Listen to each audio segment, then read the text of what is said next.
The Avatar universe is full of powerful benders, but among these countless benders, some hold a power far beyond the rest. These are our top 10 picks for the strongest characters in the Avatar universe. To start us off, we have Prince Zuko. As a child, Zuko did struggle with his firebending techniques, but he truly came into his own during his teenage years, thanks to the teachings of his uncle Iroh. He was even able to hold his own against fully grown firebending masters, and Zuko only grew stronger throughout the series, learning new skills from his uncle, like redirecting lightning, and more importantly, inner peace. Next up is the authoritative equalist leader, Amon. You'll get your duel, and I will destroy you. At first, Amon may seem to have a major disadvantage when he claims he's not a bender. Amon is, however, an expert in hand-to-hand combat. He is so skilled, he is known to neutralize expert benders using no bending himself. Despite this skill, Amon is also secretly a highly trained waterbender. The few times we see him waterbend, he uses rather advanced techniques, but his strongest skill of all is the rare yet powerful waterbending technique, bloodbending. That's right, Amon can take full control over his enemies, and he can even do it without a full moon, something that was never even believed to be possible before Amon's family perfected the terrifying technique. Next on our list is the tyrannical leader himself, Fire Lord Ozai. For the majority of the series, he remained more of an ominous mystery, a looming threat whose power came more from the fear of the unknown than his actual abilities. But when we finally did get to see Ozai in action, he proved that his power came from much more than fear. The Fire Lord had an intense and wild style of firebending, fueled by anger and hate. While he did harness the power of Sozin's comet to give his bending an extra boost, it is clear that comet or no comet, Ozai is a force to be reckoned with. Up next is everyone's favorite airbending teacher, Tenzin. Although Tenzin is a known pacifist and prefers to avoid a fight whenever possible, he has proven to be a potent example of airbending prowess. The burden of passing on thousands of years of airbending knowledge has driven Tenzin to honing his skill as an airbender to a high level of mastery. I will never let you get to Korra. Unfortunately, you don't have a choice. Yes, I do. He is able to hold his own against numerous highly trained equalists and their mechanical weaponry. He arguably got the better of the infamous Zahir, keeping the villain on the defense and demonstrating his bending superiority, before losing due to a little more than some bad luck.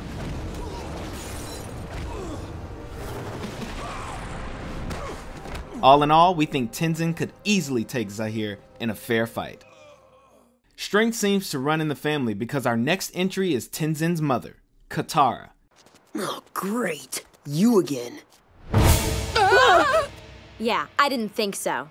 From the very beginning, Katara's sheer determination to hone her waterbending skills, even without a teacher, was a demonstration of great strength. Let's do this. From that determination, we saw Katara grow as a bender throughout the series, collecting skills like state changing, healing, and even bloodbending. Her waterbending expertise, coupled with her ingenuity, gave her a significant advantage as she found clever and unique ways to put her waterbending to use.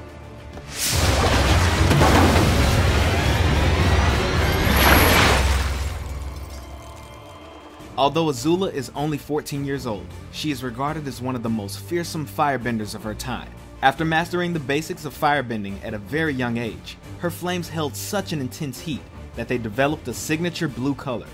In addition to her standard firebending, she quickly advanced onto more complicated powers, like the ability to generate and control lightning, which is regarded as one of the most powerful and dangerous techniques in a firebender's arsenal. She has also proven time and time again to be a skilled combatant and strategist, and was often able to use her smooth demeanor to get inside her opponent's head. Azula's cold and relentless personality added to her immense physical power that made her a fierce leader, as well as a frighteningly dangerous foe to any who would dare cross her. What is wrong with that child? Next up is Toph Beifong, aka the Blind Bandit. I am the greatest earthbender in the world! Don't you two dunderheads ever forget it! Though you wouldn't know it by visiting her home in Ba Sing Se, Toph is an earthbending prodigy. Her mastery of the craft allowed her to perfect the technique of using earthbending to detect vibrations in the ground, giving her a hyper-awareness of her surroundings. Not only did this replace her sight, but it allowed her to anticipate her enemy's every move and could even inform her if someone was lying. He's not lying. How can you tell? I can feel his breathing and heartbeat. When people lie, there's a physical reaction. He's telling the truth. And we haven't even scratched the surface. Toph is able to use her earthbending for countless applications, whether it's to protect her allies, immobilize her enemies, or even mobilize herself. Toph has a skill for almost any situation. Need a ride? She has even gone as far as to invent and master an entirely new form of bending. Have I ever mentioned how sweet it is that you invented metal bending? You could stand to mention it more. When Toph runs into something she struggles with, she puts her rock-like willpower to the task until she's mastered that as well. Woo! Toph, you rule. Don't let his good nature fool you, because beneath Iroh's optimism and wisdom comes a raw power that only experience can bring. As one of the few firebenders of his time that understood how to firebend without resorting to anger, Iroh had a high level of mastery over the art. Though he would usually prefer to avoid a fight, he was not afraid to demonstrate his ability if the need presented itself.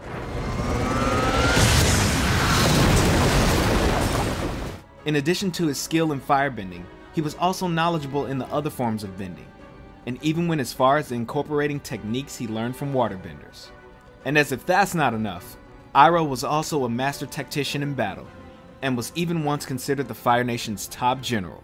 Centuries from now, people will study the great Admiral Zhao, who destroyed the last of the Water Tribe civilization.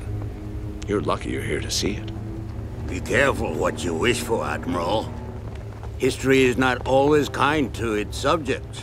Avatar Korra showed she was capable of the basics when she was a little more than a toddler. I'm the Avatar! You gotta deal with it! By the time she was 17, she had mastered 3 out of the 4 elements and even showed immense skill in fighting while switching between bending styles.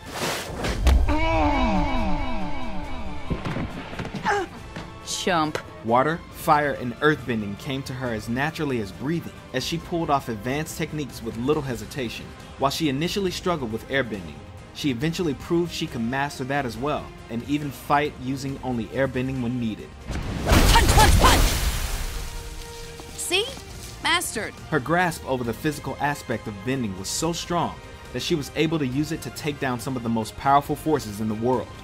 With Katara as her teacher, she was also able to master the technique of healing, and through Unalaq she learned to bend the spirits, only adding to her status of one of the most powerful benders that the world has ever seen. Go in peace. Finally, we have the last airbender himself, Avatar Aang. Before Aang even knew he was the Avatar, he was an airbending prodigy, reaching the rank of master by the young age of 12, making him the youngest airbending master in history. Aang's real test would be in his mission to end the 100-Year War and bring peace to the world. And that's where he would demonstrate his true power.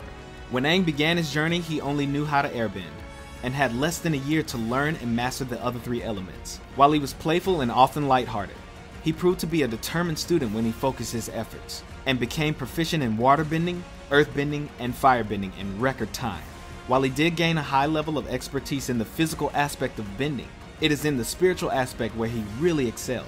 Thanks to his training from the Air Nomad monks, Aang demonstrated a calmness of mind and a level of wisdom far beyond his years. This spiritual strength was only amplified after Aang's training with Guru Pratik and learned to unlock his 7 chakras. Aang was even able to learn an entirely new form of bending, energy bending. This ancient and forgotten art allowed Aang to bend the energy inside of others, and even remove their bending abilities entirely. Aang's physical and spiritual power, as well as his own unbendable spirit, were what ultimately allowed him to take down the Fire Lord and end the 100-Year War.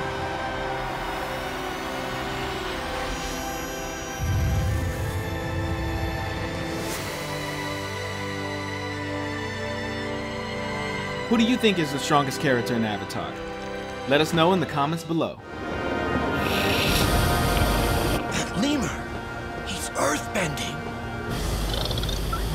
No, you idiot, it's the girl! Oh, of course. Nick Rewind is all about classic Nickelodeon. Want more? Like and comment below. And don't forget to subscribe to the Nick Rewind channel and hit the bell icon so you never miss a new video.